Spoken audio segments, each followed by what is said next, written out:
This evening, I am joined by singer-songwriter Ryan O'Shaughnessy from Opportunity. So, Ryan, how are you keeping? And I was going to say, how's this year gone for you? But I kind of am preempting the answer because I think it's been the same for everyone. It's been a bit shit. So, how have you been getting on?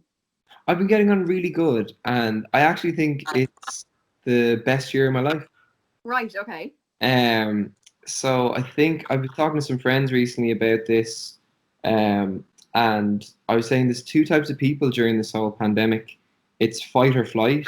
Mm. So a lot of people kind of sit at home and drown their sorrows and say, "Oh, I can't wait for the pubs to be open again." And then when the pubs are open, they're like, "Oh yeah, it's great being back in the pubs," or whatever it might be. Yeah. And some people are like, "You know what? I'm going to get out. I'm going to learn a new skill, or I'm going to do something different. I'm going to challenge myself in a certain way." So, I came home. I've been in Ireland since like May. I was in the States for the first couple of months of the pandemic, and I was kicked out of the States because my visa was up. And Mm. during the pandemic, I had to fly home, so that was eventful to say the least. But I started like sea swimming. I started going down to Portmarnock for a swim every day. I started cycling. I met a new group of people, and these were people who were getting out of their houses and doing things. And we've since become like an amazing friends group. So every morning, like we've a group chat, and every morning it's like, right, who's going to the beach for a swim? We've been doing the sunrise dips most mornings, and everyone's kind of helping each other out, and being really positive and trying to give some reinforcement to each other. So it's been actually a really good year, and I'm feeling really healthy and happy. Well, that's good. And you just said there about you were over in the States the first part of the pandemic. What was it like, I suppose, in comparison to Ireland? What was it like over there? Was it Oh, as at hard? the beginning, it was Armageddon. It was like end of the world type of shit. Oh, jeez. It was like we would go down to the store like once a week, Mm. and we'd put on our gloves and we'd sanitize our faces Oh, and God. hazmat suits, and then we'd stand in the queue and like just wait for them to be like, okay, next person in. And then on the drives, like keep the windows up in case the COVID gets in the window. It was really mad. For about 50 days, literally didn't leave. Like in all fairness, I was in a really lovely place up in Laurel Canyon, living with a great family, and I was Mm. really blessed to be where I was. But we didn't leave the area for like 50 days. And I suppose everyone else around the world was in a similar position, and it was really nice to be there. But yeah, I remember just before we went into that first lockdown, I was out in a bar, and it was like, I was sitting at a bar with friends, and I was drinking shots, and we were saying, oh, this could be the last. Imagine if this is the last time, we're sitting in a bar. Yeah, I know. They were locking up that night at 12 o'clock, under like, it was like a curfew for all the bars. So we were making sure we got our last few drinks in. Um, so yeah, it was a bit crazy. Americans can take everything a little bit extreme and stuff like that. So there was definitely an air of that. And then even when I arrived back into Ireland, my dad picked me up, but I got into the back of the van and I didn't want to go near him. And I like, I wore my mask and I sanitized the back of the van before I got out, and then I quarantined for 2 weeks, just like Mm. completely on my own. Until I realized that my friends were kind of hanging out with each other, and like, like there was a frisbee being thrown. I was like, you can't throw that at me, I'm like, I could have the COVID. I've only been home 12 days, type of way. So, Yeah. so yeah, it was all really frightening at the start, wasn't it? I think it was because we didn't really know what it was and what was happening. So we took it really, really seriously. And I think I've gotten past that now in a sense, because I think everyone has. I think it's so important to have physical contact with people. Like, I really don't take it for granted anymore. I hug my friends when we meet down at the beach. I'm around everyone, and I think it's a really important thing to do. I think we're going to see a lot of mental health issues coming out of this whole thing, where people haven't had that physical contact that's very necessary for humans. Uh, Definitely. so I haven't let that affect the way I go forward in, meeting with people and stuff like that. So, to each their own. But I think for my own head, for my own mental health, um, I definitely need it. And just going back, I suppose, a little bit now, pre-COVID times and pre, I suppose, your music career. So you started out on the television. You acted in the hit series Fair City. So was that kind of, how did all that come around? Like, how was that like? I suppose were you using that as a pathway into music, or was that just completely, something separate? I was an 8-year-old, so I hadn't a clue what I was doing. All right. Oh, it's your mom and dad's fault. Yeah, well, probably my fault for trying to act all the time and sing and like, trying to get everyone's attention all the time, messing. So it's probably my own fault, but my mom and dad kind of helped me out to be like, there's an audition going here. Why don't you go for this? And I kind of wanted to try out a few different things, and then I ended up getting the part on Fair City when I was 8. So I kind of just took it, and I was like, well, this is what I do. I just, I go in to RTE and I read from the page. I say the words, and then I get paid, And then my friends in school were like, "Well, you have a job, Yeah, I was like, "Yeah, I've got a job. I'm 8, and I'm in primary school, but I missed loads of school, which is really fun as well, I was going to say, what way does that work out? You do actually just miss school. You don't like pass over. Miss loads of school. Like they tried their best to put me on days where it'd be like after school times, and I wouldn't have to go in on a Monday for the producers run, and stuff like that. But yeah, I just missed a lot of school. But it actually it actually reflected well in my work because I was growing up around adults. So I was like hanging out with adults, and sometimes they'd be like, "Oh, we forgot Ryan was in the room," Maybe we shouldn't have been talking about that thing, but I think it helped me to mature maybe at a bit of a younger age. Mm. It was just beneficial, and I got more experience in the real world, not just in the schoolyard. So I think that So was good. I suppose from that, how did the music sort of come around? Like, were you always, I suppose, an actor and a singer, or was that just, was that kind of just came after?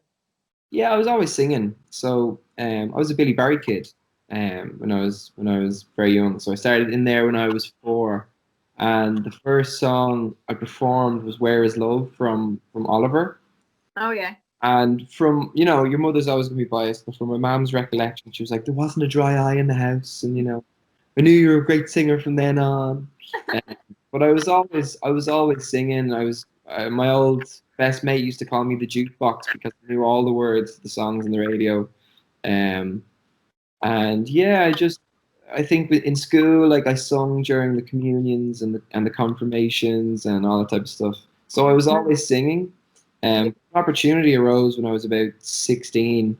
Actually, I was 17 to join a band, and it was going to be like the next Westlife, and we were signing contracts. They wanted us to leave school, and then subsequently they were like, "You got to leave your job in Fair City because it's going to be a full-time gig." So I was like, you know what? I've done 9 years of acting in Fair City. I'm ready to move on and try something else. And then the work within that band, which I'm not going to name because it's YouTubeable.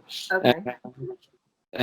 From the work with that band, I was able to figure out that that's what I wanted to do. I just loved music, and I hadn't written a song yet though, so it was something I kind of knew in my heart that I wanted to be a songwriter, but I'd never written a song. I never put pen to paper, and yeah, so I did that band for a year, and it didn't work out. We were promised everything under the sun, so I got a really good depiction of what the music industry is really like. Yeah. Because there's gonna be people that lie to you all the time. You got to take everything with a pinch of salt. People are going to tell you you're the best thing in the world. And yeah, I learned lots through that, and I ended up going back to school, and I did 6th year, I did my leaving cert, and then I got a place in BIM in Dublin, and that's when I was around my people. I was able to. I was surrounded by musicians and songwriters and singers and artists, and I was able to really get into the community of the music world and like up and coming musicians and stuff like that. Um, and yeah, so I think that was really beneficial to get in there.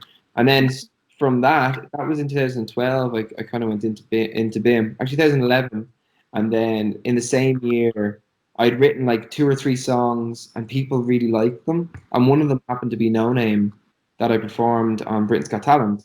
So then 2012, I did that performance, and then that was kind of it. I was just then an artist from then on, and I was able to get a record deal with Sony, and I worked with them for a year, and then got really depressed because they just wanted so much from me. They wanted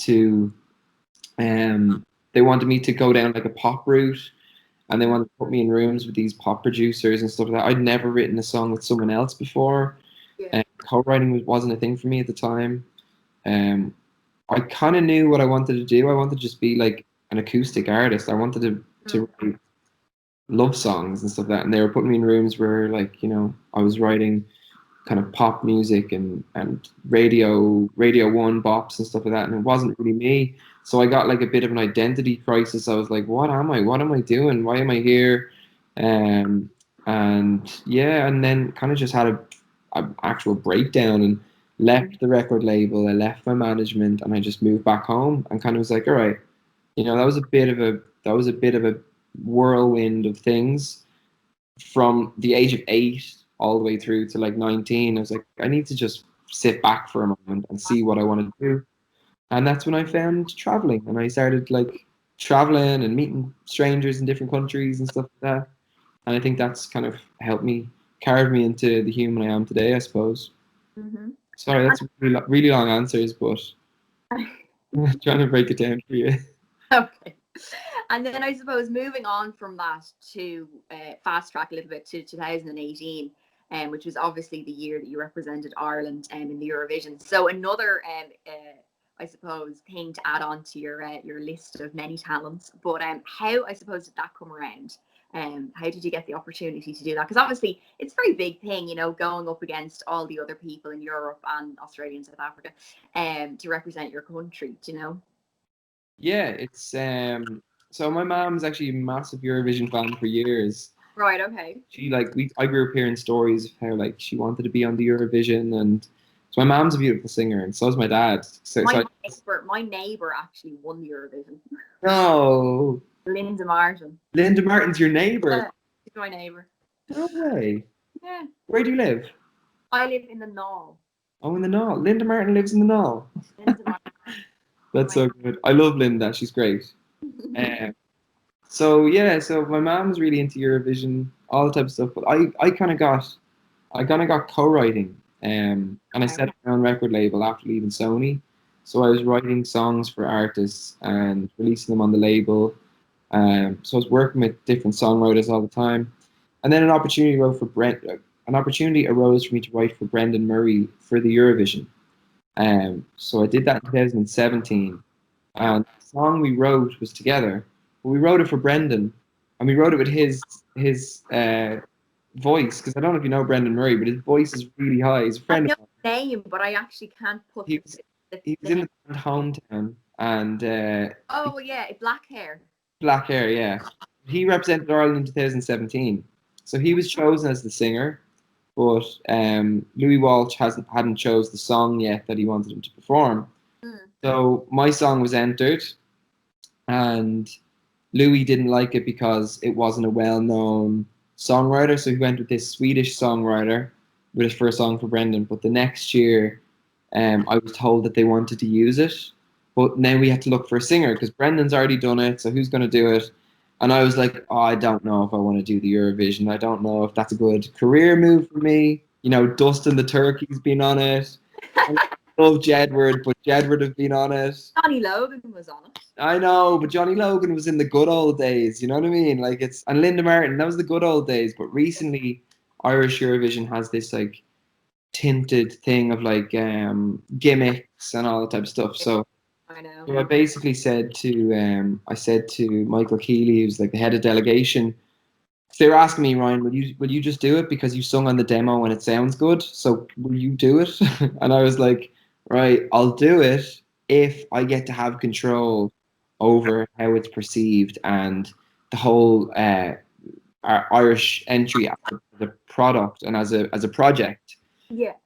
Because I didn't want to, like, I had a meeting with a guy over Skype about how the performance will go down downstage. He wanted me to come out of an exploding cake and like have these dancers around, like these topless dancers and stuff around me. Oh God. I literally had to be like, no, like I didn't get into this. We're not doing anything like that. It has to be tasteful. We're not a gimmick. Ireland have won the most times at Eurovision. We don't have to have a gimmick. We've got good writers, we've got good singers and performers.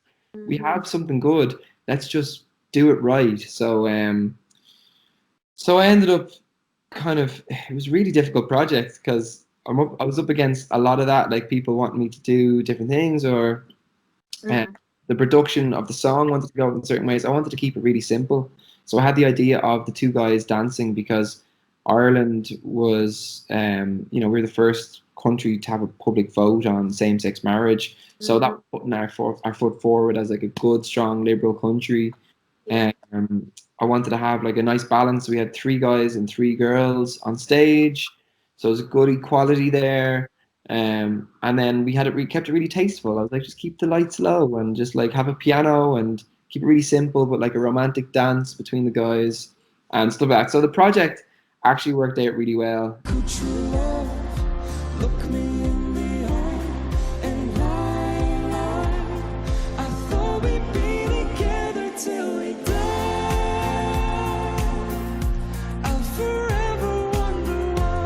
Kieran Connolly, the choreographer, did an amazing job on that.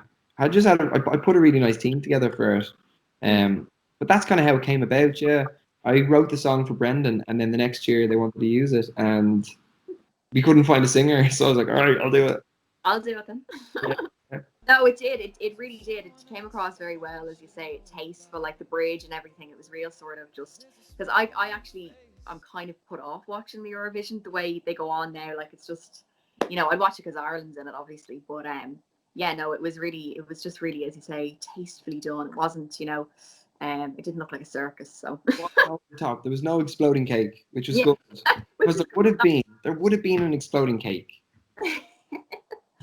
Well, obviously as well, Ryan, this year with the COVID, charities and different things have taken a hit. And I've seen obviously through your social media and through other people around the locality, and they had bits and bobs up about your cycle in August, where you cycled from or was it Malahide to Lahinch? Yes, we did east to west. So tell us a bit about that. What was that? Yeah, so to bring it back, just over a year ago, I lost a friend to suicide. I was in South America at the time. I was traveling for 6 months, and I got a call in when I was in Peru. Philly's dead, and I didn't really.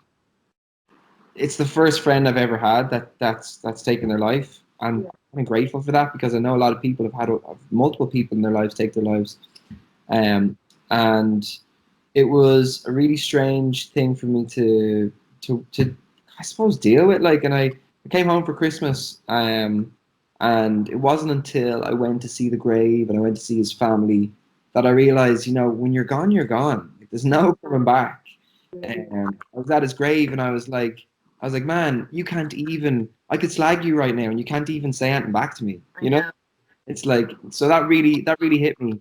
And then when I got home from the States during the first lockdown, I decided to do something good physically. Like every day I wake up, I try to say, right, what am I going to do today that's going to make an effort, or going to make an impact of sorts, whether it's on me, whether it's on one other human, on something. What am I going to do? I don't want to waste any of my days, pretty much. So I started cycling, and I got my dad involved, I got my uncle involved, my brother-in-law, friends, and then it kind of stretched over to like Ollie from Ollie's and Scaries, and then Mick, and all the lads. Everyone started getting involved, and I was like, right, I'm cycling to Lahinch from Dublin. I was like, anyone want to join me? I'm going to try raise money for Scary's Youth Support Services. And that kind of like they provide counselling sessions for kids between now up to the age of 25. I've seen that, which is really good. And they've got loads of money there now. Not just from the cycle that we did, but loads of other people have given them money. So actually, if anyone's listening to this or whatever, then Scary's Youth Support Service, if you do require the service, it's there. So I wanted to do something good, and it was so much fun. Like the August bank holiday, we cycled 140 kilometers a day over 2 days, and we went from Malahide to Lahinch, and then we had some crack down there in Lahinch. It was like COVID never existed. We were like, we had the rooftop of this hostel, and it was packed, and like we were just playing music. Yeah. I ordered in a load of pizzas, but we ended up raising 10 grand over that time. So Perfect. for me, like fitness, I've realized like there's a few things I need in order to keep my mental health right. And that is fitness, it's good food, it's sleep, and then good people around you, you know? So I think what we had on that trip was everything bar sleep because we didn't really sleep that well, you know? I Um, imagine so. yeah, but it was a really, really fun trip. So we're gonna do it again next year, and we're gonna make like an annual thing. But Perfect. but it's really funny sometimes, and it just goes to show you how flawed we are as humans. But sometimes you need something really tragic to happen in your life in order to realize how lucky you are just to be alive. Like you know. Yeah, I definitely concur with that. Um, so yeah, I suppose kind of I'm gonna say what's your plan for the future, but it's kind of hard to plan when I suppose everything is so uncertain at this point. But I suppose what would you be hoping in an ideal world to do in 2021 if COVID is kind of at bay a little bit? What am I hoping to do? So I've gotten into this fitness buzz, as you can probably tell, and I want to do a half Ironman next year, Right. Okay. which is that's like a little goal I have for myself. The funny thing is, I've fallen out of love with music so many times in my life, but I always just keep falling back in. So music's always there, and I'm always writing, I'm always playing. So I'd love to play some shows. And there was a time there for me where I didn't enjoy playing shows. Maybe 4 or 5 years ago, I was like, it was a bit of an effort because I was touring so much and I wasn't really enjoying it. And now I'm just like, man, you took that for granted so I much. know. I went into the Grand Social the other day to play an online gig that's going live on the 30th. And I just loved it so much. It was so much fun just being in and playing music. Even though there's no audience, but it was just it was still really nice. So yeah, I'm just going to continue doing my thing. I take every day as it comes. If I can wake up tomorrow and have an impact in a positive way, then that's what I'll do. And I think that's all we really have to do. You know, some people strive for massive things and this and that, but you know, once you're happy, I think that's the main thing. Well, thank you so much, Ryan, for coming on this evening, and I really enjoyed talking to you and hearing all your different stories from the past couple of years. So yeah, best of luck with next year, and hope we see you soon. Thank you. Thank you very much. I appreciate it. Thanks, Holly.